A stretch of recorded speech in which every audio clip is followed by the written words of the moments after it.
شان تورگرنا گرمیل سیلا شیخان و اک بانزات ام کان بیجین فرمی 6,000 تانن و هر سال گراپانا و بنکرت بیجین تفرمی کو شین رجا 25,000 تانا ام کان بیجین بیش 85,000 تان گرمی امشین و آلیا تورگرنا گرمی لیف پلان وزارت بازرگانی عراقی یک پلات تورگرتن 550,000 و سرسی آستا که هی بلیبرین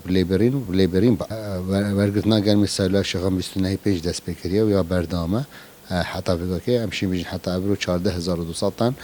گرمی هاتن کردن و روزانه وقتی گویی یا شاورگرتنی یا وقتی گویی برای که باش تبرگرتن آنکو رجت باش ان شاء الله فصل ده تبرگرتن سالا شیخان سرارای به چنده هر جوتیاره کی طریقه ها دامشین آگادره جوتیاره کن چین سر پارزگاه دهوکی و بی شیخان بید آخری بید برداره بیشید گرمی خو رادستی سایلو که